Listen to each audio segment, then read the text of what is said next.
যেসব মুসলিম কান্ট্রি তাদের দাসত্ব করেছে, তাদের আনুগত্য করেছে, সেই সব আরব মুসলিম কান্ট্রিকে তারা কিছুই বলছে না, কিছুই করছে না। গাজ্জাবাসীর কান্না ওদের কানে পৌঁছায় না। এই বাচ্চাদের মগজের খুলি তাদের কাছে, তাদের চোখে ভাসে না। এই বোনদের ধর্ষণের চিৎকার তাদের কাছে যায় না। এই শিশুদের হাহাকার তাদের কাছে যায় না।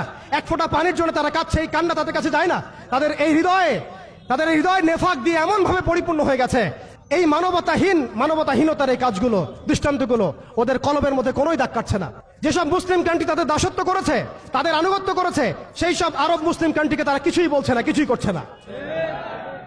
তাদের কাছে তেল আছে, সেই তেল তারা দিচ্ছে। তাদের কাছে অর্থনৈতিক সাপোর্ট আছে, এটা তারা দিচ্ছে। তাদের জমি ব্যবহার করে সেখানে বোম্বিং করা হয়েছে। আমরা দেখেছি কিভাবে পাকিস্তানের জমি ব্যবহার করে আফগানিস্তানে বোম্বিং করা হয়েছে। আমরা দেখেছিলাম ইরাক ইরান যুদ্ধ লাগিয়ে সেখানে বোম্বিং করা হয়েছিল।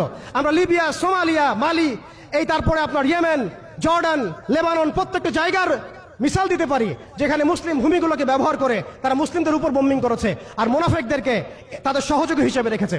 অতএব তাদের অপশন হচ্ছে, হয় আপনি তাদের দাসত্ব করবেন, না হলে মরবেন। যারা দাসত্ব করেছে তারা সুখে আছে, তাদের কোনো সমস্যা নাই। ইভেন গাজ্জাবাসীর কান্না ওদের কানে পৌঁছায় না। এই বাচ্চাদের মগজের খুলি তাদের কাছে, তাদের চোখে ভাসে না। এই বোনদের ধর্ষণের চিৎকার তাদের কাছে যায় না। এই শিশুদের হাহাকার তাদের কাছে যায় না। এক ফোঁটা পানির জন্য তারা কাঁদছে, এই কান্না তাদের কাছে যায় না। তাদের এই হৃদয় নেফাক দিয়ে এমন ভাবে পরিপূর্ণ হয়ে গেছে, তাদের কাছে এই মানবতাহীনতার এই কাজগুলো, দৃষ্টান্তগুলো ওদের কলবের মধ্যে কোনোই দাগ কাটছে না।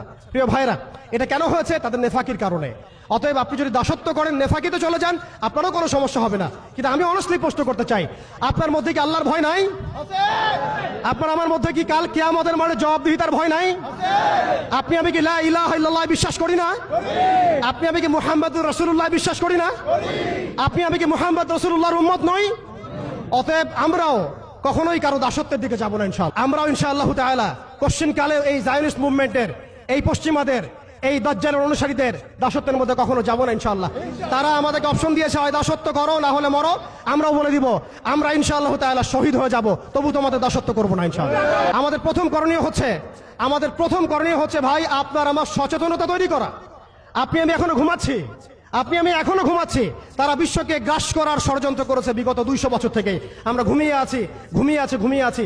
আপনি মনে করবেন না এই ফেতনাগুলো বাংলার মাটিতেও আসবে না। একদিন অবশ্যই আসবে, দেখে নিন। আমি বলে দিচ্ছি, এই ফেতনাগুলো বাংলার মাটিতেও অবশ্যই আসবে ইনশাআল্লাহ, দেখে নিন আপনারা।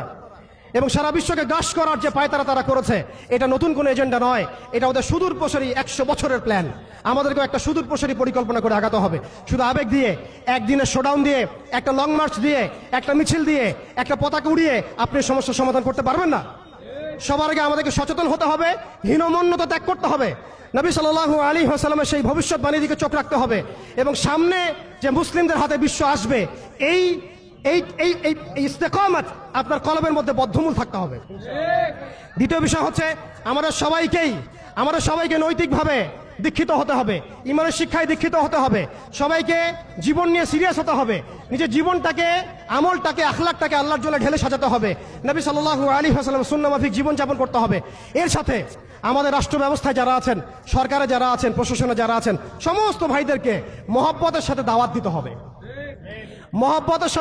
হবে। ইনশাআল্লাহ এই মানুষগুলোর মধ্যে থেকে দেখবেন আগামীর খালিদ বের হয়ে আসছে। এই মানুষগুলোর মধ্যে আগামীর ওমর বের হয়ে আসবে ইনশাআল্লাহ।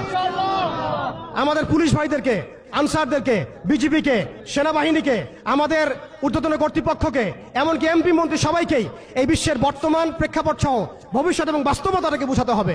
দাওয়াতটাকে আমভাবে প্রচার করতে হবে।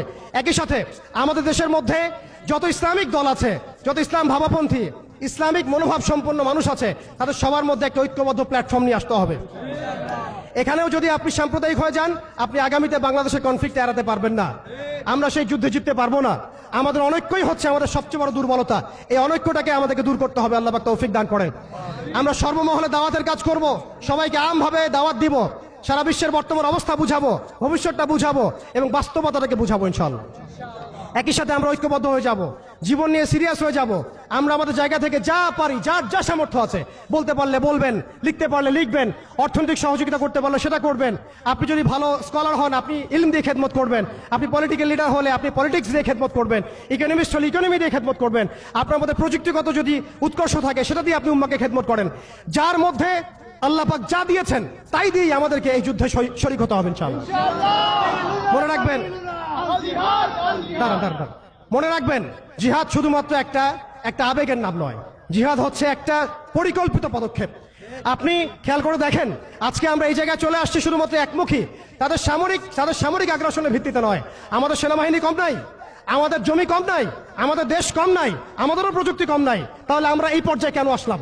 উত্তরগুলো আপনি খুঁজে বের করেন।